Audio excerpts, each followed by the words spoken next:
Good evening. Thank you all so much for joining us for the screening of No Small Matter. I hope it made as big of an impact on you as it did me. I know I cried a couple of times. I am Bridget Dazey, Executive Director of Clackamas Workforce Partnership, and I would like to begin by acknowledging our presence on Native land and honor the tribes who first called this place home. I would also like to acknowledge the impact of the wildfires and the devastation suffered because of them. These are difficult times. Thank you for being with us tonight, despite these challenging circumstances. It means a lot. Despite the chaos of the fires and the pandemic, I am excited to host this event with our partners, Greater Portland, Inc. and Clackamas Childcare Resource and Referral with the Clackamas Education Service District. I appreciate each of these organizations tremendously for helping make this event possible and for the work they do in our communities. Alongside multiple partners, stakeholders, collaborators, networks, and entities, we have been raising awareness of the issue of childcare and elevating it as a key focus for our region and states. Now, I would like to introduce our panelists. I'll start. Callie Ladd is the Executive Director and co-founder of KairosPDX, a nonprofit dedicated to closing opportunity and achievement gaps for historically marginalized children. Callie is a social entrepreneur who is a passionate advocate for equity in education transformation with a background that spans from teacher to program manager to policymaker over the last 18 years. She serves on multiple boards and commissions on her community's behalf. So thank you for joining us, Callie. Next, we have Nita Shah, who is the co-founder and executive director of Micro Enterprises Services of Oregon, a leading, there we go, that would be helpful, a leading microfinancing and technical assistance organization serving underserved entrepreneurs in Oregon and Southwest Washington. Her extensive background in owning and operating small businesses ranging from childcare centers, restaurants, and other small businesses have enabled her to blend various theories of business development and coaching to provide a holistic program approach for entrepreneurial success in underserved communities. Thank you, Nita, for joining us. Yeah. And Dr. Ben Hoffman, Benjamin Hoffman, is a pediatrician, nationally recognized expert in child passenger safety and a leader in the field of community health and advocacy training for pediatric residents. He is also the professor of pediatrics at Dornbecker's Children's Hospital and Oregon Health and Science University. There, he is the vice chair of the Community Health and Advocacy, director of the Oregon Center for Children and Youth and Youth with Special Healthcare Needs, and medical director of Tom Sargent Safety Center. Thank you so much, all of you, for joining us tonight. The collective experience and wisdom brought together on this panel is important to acknowledge. You all have an impressive body of work on your plates these days, I can imagine. The fact that you are with us speaks volumes to the importance of this issue. To our audience, if you have Facebook, Twitter, or Instagram, please use hashtag #NoSmallMatter to share why you're standing up for children and families. Don't forget to include us in your shout outs. We are eager to hear from each of you. No Small Matter is grounded in the idea that early care and education is deeply personal. After all, we've either all had a child, known a child, or been a child, but on a broader scale, the return on investment of higher quality early education has ripple effects across our society. Access to quality childcare is crucial to our region's ability to attract and retain talented workers, which in turn is key to our economic recovery and growth. Now is the time to get this right, both because it's urgent for families today and because the issue is at a tipping point in cities and states across the country. No Small Matter explored the most overlooked, underestimated, and powerful force for progress in America today: early childhood education. It lays out the overwhelming evidence for the importance of the first 5 years and reveals how failure to act on that evidence has resulted in an everyday crisis for American families and a slow motion catastrophe for our country. So now I would like to begin and pull up our panel. And we're going to start I'm going to throw the first question at you, Ben, or Ben, Dr. Hoffman. Ben's perfect. Ben, great. The film does an amazing job of connecting early development to lifelong success. Could you share your perspectives on brain biology and how exposure to toxic stress, especially in these days, 2020 is toxic stress, if it was a year, in childhood impacts when our little ones grow up to as adults? And the bottom line is, and I think that the film did a really good job sort of getting this out there, that you have one shot in the first 3 years to get it right. And if you don't, it's done. We know that if we have 50 kids who make it to first grade who have reading problems, we're going to invest a lot in them. We're going to put them in special ed. We're going to provide resources to them. And if we do that and we work as hard as we possibly can, by the time those kids get to fourth grade, we will have gotten 6 of them up to reading level. There's so much in that early development. And they talked about it in the movie, 1 million connections a second. I mean, and every connection is dependent, on the connections that happened before. And if it doesn't happen right on Tuesday, what happens on Wednesday is going to go all sideways. Mm-hmm. I feel like we're at a place where we are seeing people falling from a cliff. And instead, and our response is, people are falling from a cliff. We need to get better ambulances and better emergency rooms to to try and save them after they've fallen. When the right answer is, we just need to put a fence up at the top of the cliff. And until we're ready to do that, there's so much that happens in those first 3 years that are it's irrevocable. We can't fix it despite our best intent. And you can't, and I know that there are issues around science right now. There can't be questions about the science on this. We know this, and this is what this is the experience that Callie has every day in trying to address the needs of kids who are at risk. Mm-hmm.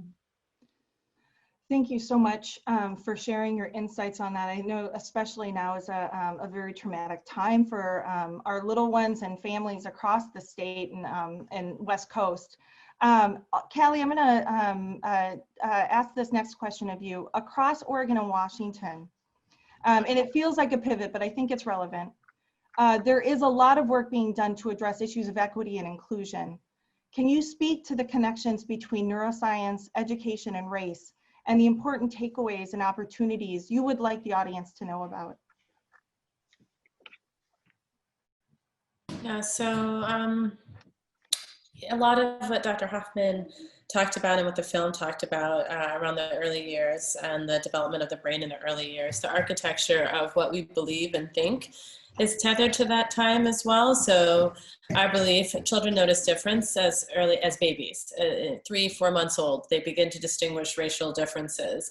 They don't begin to develop more stereotypes around those differences or schema around those differences till they're about 3 years old, because in that 0 to 3, they are just, collecting information in their brains. Now, there is not always a value based on the information collected, but they're certainly watching the world around them, and they are putting things that, our brain organizes itself through schema. That it's just like buckets to help our brains function. And it's very simple, but that schema is also developed in those early years. And so I think if we're talking about equity work and we understand the importance of early childhood brain development, we have to also understand that racial identity and racial beliefs are developed early as well. And so there's I think a tendency for parents not to want to talk to their children about race. That's not helpful. It's actually helpful to expose children to diverse people, if not in their lives, through literature and, there's a lot of ways, but also assign positive value around that.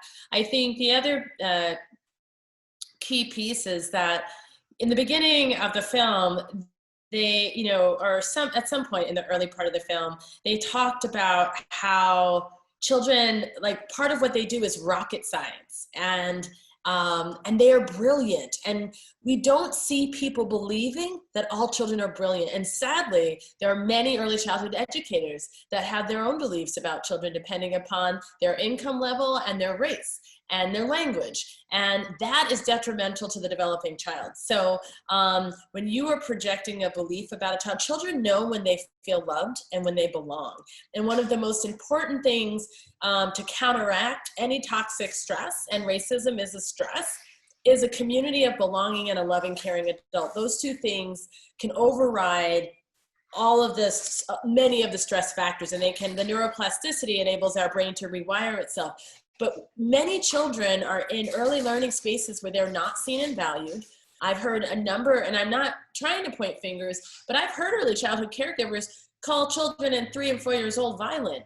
If the words we use to describe children actually impact the way we orient ourselves around those children and how we act towards them. So if we believe a 4-year-old Black boy is violent, we're going to act very differently around them, and it's going to impact their sense of self, their sense of worth, their sense of value. So if we think that that is not an equity issue, it's not just kicking that kid out of class at 4 or 5 times higher rates. It's the attention you give them or not, the way you make them feel welcome and loved or not.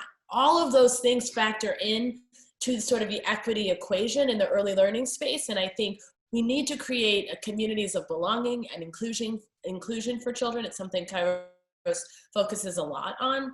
And we also need to recognize, as has been discussed, is that these are the times when we set the foundation of what they believe about themselves and others. And so if we're going to create a community of belonging across the board where children can see difference but see the value of difference, it starts early. Thank you so much. That was brilliant. And I think it leads really nicely into my next question for Anita. It matters who is taking care of our children. How do we ensure there's a qualified workforce in early care and education? Well, I just want to tie a little bit with what Callie and Ben shared, and it's pretty profound. You know, we and I, coming from a different culture and different color, I've always wondered, is it important for an infant to have my same looking kind of person or the same culture to serve, you know, to hold them in the early part of their life. And what I'm really noticing, you know, you make experiments on your grandchildren and you kind of really observe now.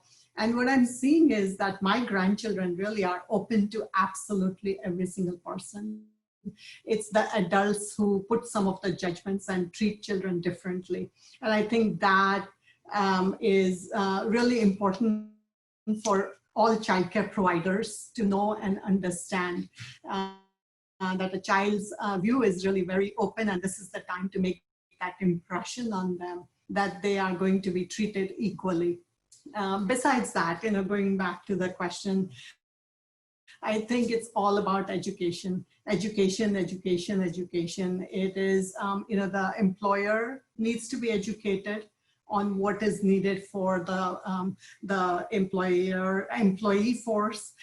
It's the parent education, you know, what is right for the child, you know, what should be given to the child, what should you expect in a quality child care. It's the provider education, you know, getting them up to that level of being able to provide quality education to the smallest of the smallest being in the world. And then the child education, you know, what the child is going to need.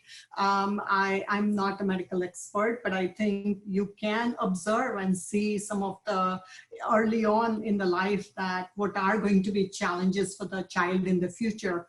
And, you know, to be able to bring that support to them when they are so small that you can help them with, you know, future setup for an good adult education in the future. And so I really think it's all about education, you know, at each and every single level. And to tie it all together for the best possible scenario for the child's growth.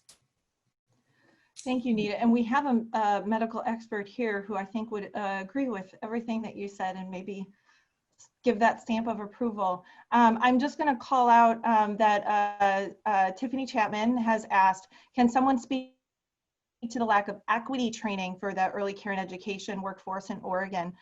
In California, it's a requirement. Does anyone want to just speak to that for a moment?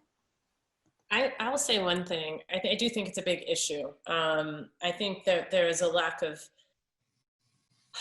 so the way Oregon is structured, there are only certain people that can provide training. There is a real sort of gatekeeping that takes place on who can provide training in early childhood. I also sit on the Early Learning Council for Oregon, which is the policy body that oversees early childhood. And this has been an issue that ELC has looked at and discussed many times. And we're looking at how do we create more avenues and pathways for people to be certified as training providers, because along with training, there's steps and there's different recognitions you get as a childcare provider that you could participate in any training, but then you won't get recognized. That training won't be recognized in your sort of registry, and that's not ideal. So we're trying to figure out how we open up that pool, but the way the early learning training system was structured in Oregon was not inclusive. And there are a lot of barriers. And I've actually talked to people of color who are master teachers who have struggled to be certified trainers within the Oregon education system, which is problematic. Wow, that is. That's one thing. But. Yeah. I can imagine that we could talk for hours about all of the things that, all the opportunities, which we'll get to that in just a little bit, audience.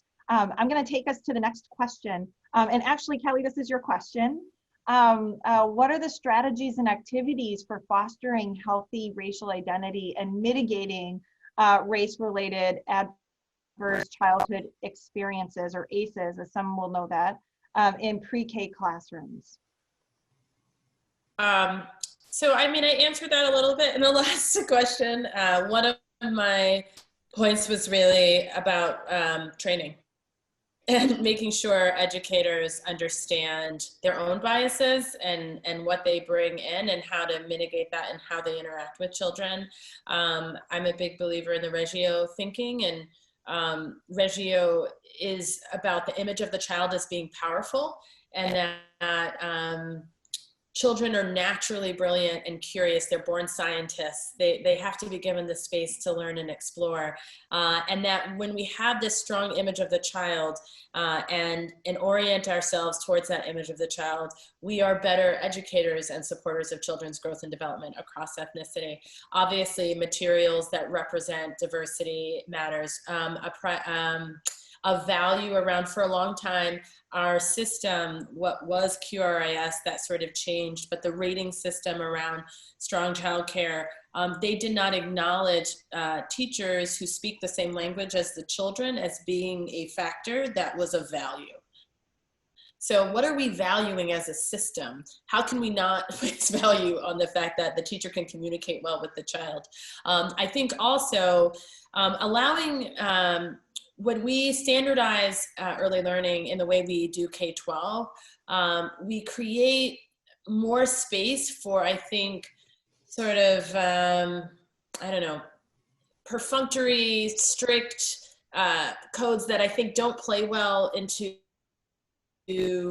equity. I think that when we allow children to play and explore, and we again believe that they are capable and competent, and we guide them, as we saw in the video, the early learning, the lead teacher, both teachers, the lead teacher that was a wonderful educator. She called on every child. She saw their brilliance. She reinforced their brilliance, but she watched them. She wasn't having them fill out worksheets. She wasn't repeat after me. She was allowing them to have their own agency. And when children are able to exhibit their own agency and be supported in that agency, they develop strong senses of self, regardless of race. And so that is something, it seems like a small thing, and I realize I'm talking about it in a macro sphere. It's not like a curriculum, but I think sometimes we're misguided and think if we just have this curriculum, then we'll be better. And in fact, if we just let children play and be themselves, and we guide them and we believe in their brilliance, like we saw in that film, as you saw, every child in that classroom thrived.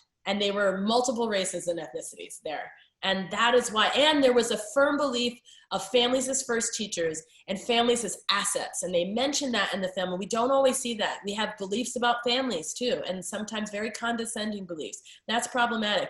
Parents, whether they are good or bad, they are the first teachers. They are primary educators. And I have never met a mother or father or caregiver, primary caregiver, grandparent that didn't love the child that they were caring for.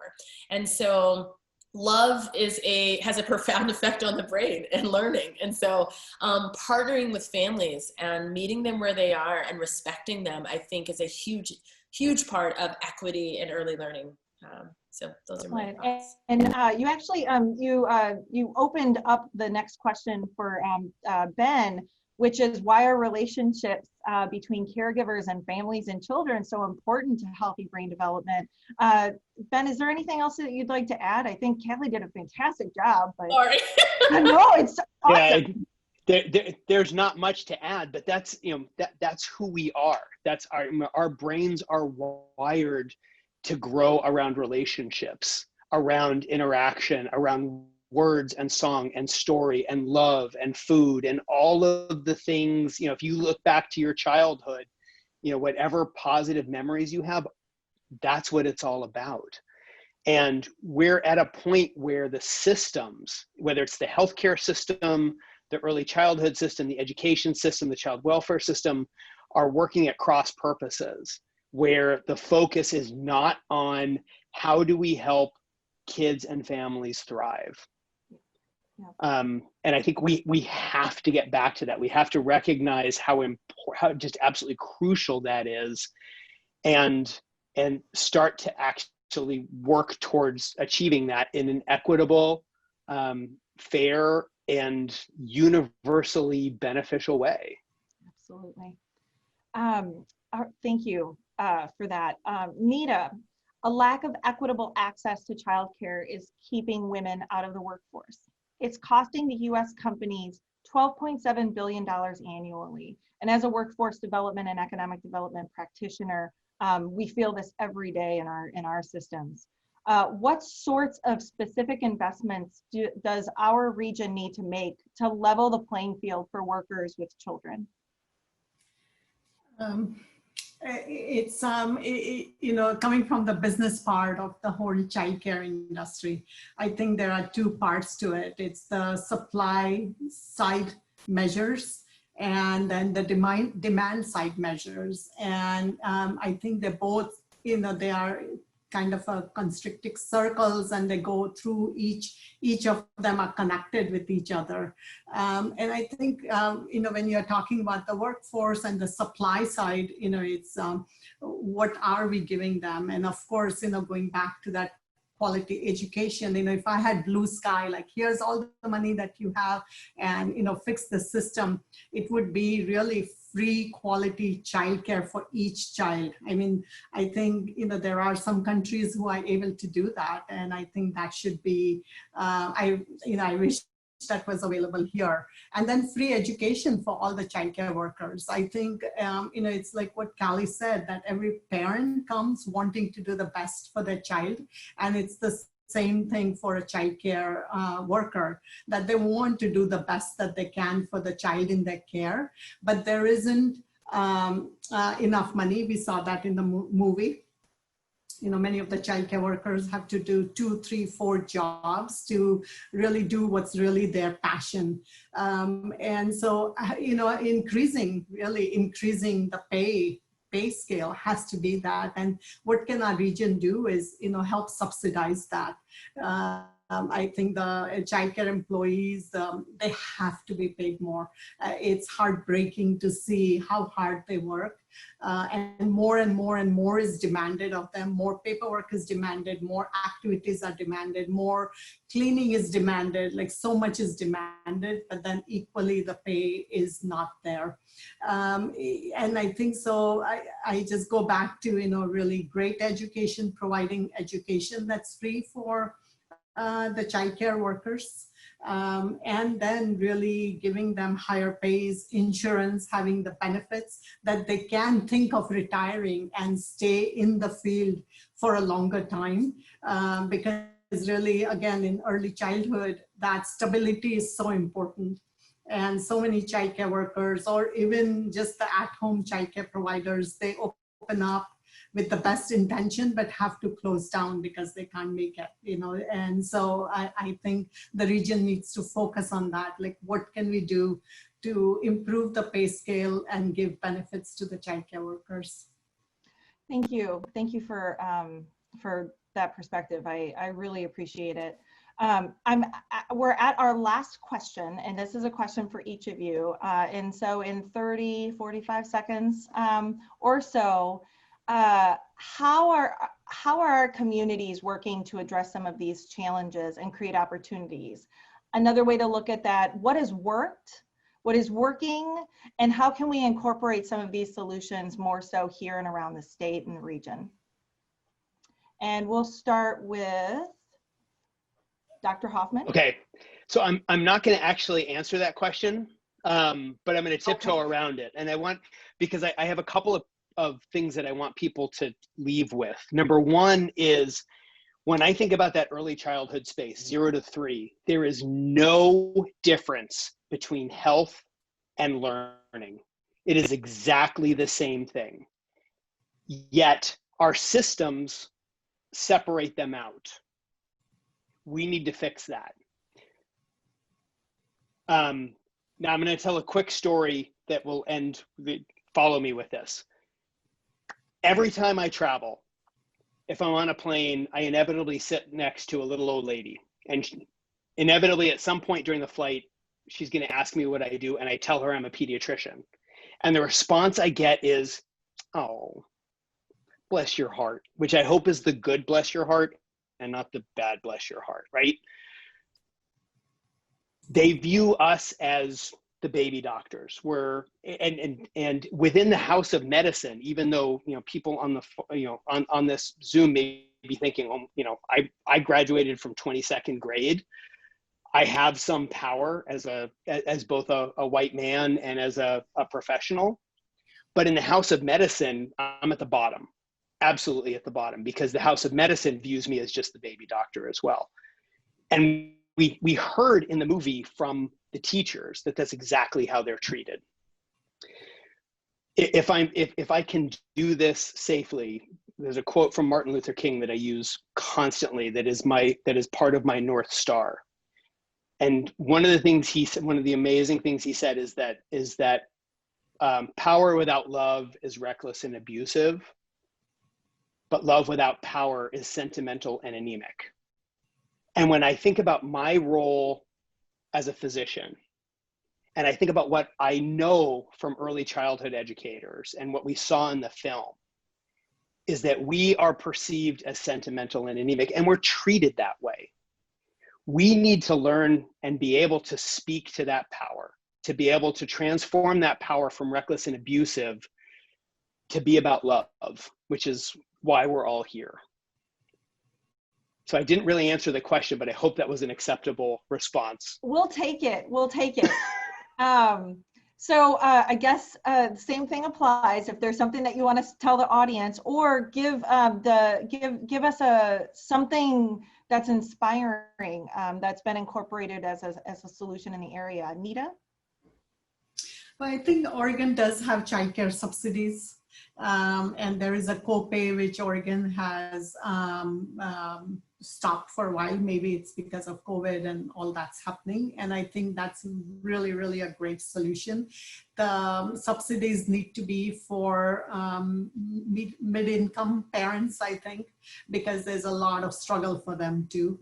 You know, it's income qualified subsidies that you're getting. And I think it's for the, of course, it has to be for the lowest income earner, but it has to go a little bit higher than that, just to make sure that the mid-income families are supported too.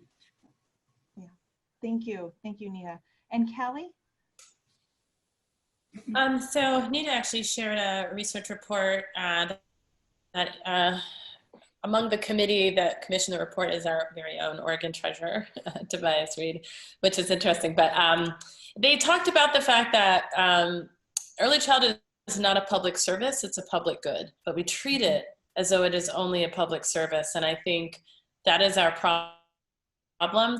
I've been engaged in the metro region, Multnomah County, I shouldn't say metro, the Multnomah County region on preschool for all measure. And so that's something that's happening now that I'm excited about because it recognizes the public good of early childhood. And it says to the county people that live in Multnomah County, it is a good that benefits our entire community, and we need to invest in it because every child should have access to preschool, and that we are hurting ourselves, as the movie clearly stated, by not setting that foundation for all children in the early years. And one thing that I like about it is the price driver.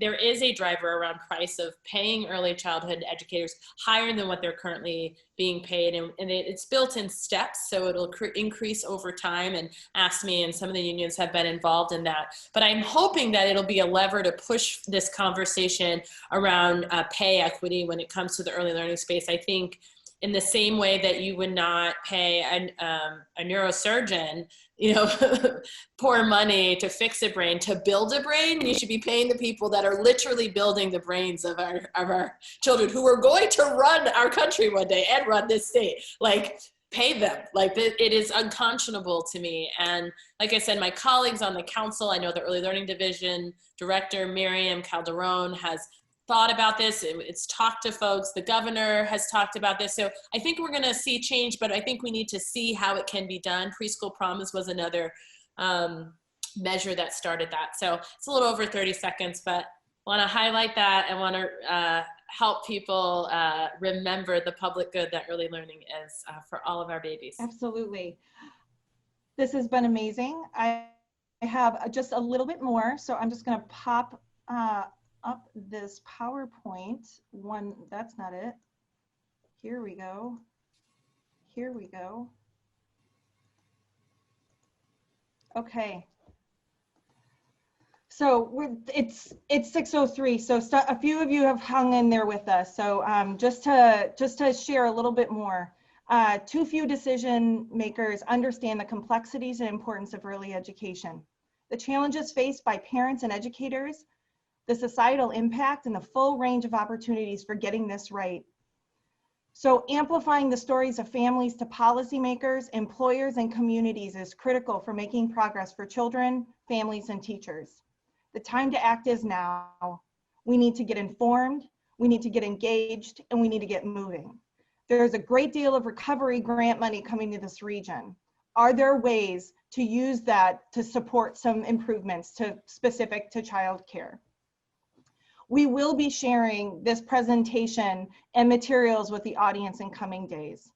Please reach out if you have any questions or if you're interested in joining existing tables and groups and to raise your voice.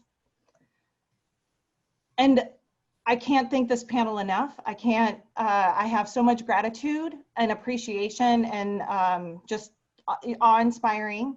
Thank you to Greater Portland Inc. and Clackamas Education Service District and Clackamas Workforce Partnership for making this a reality.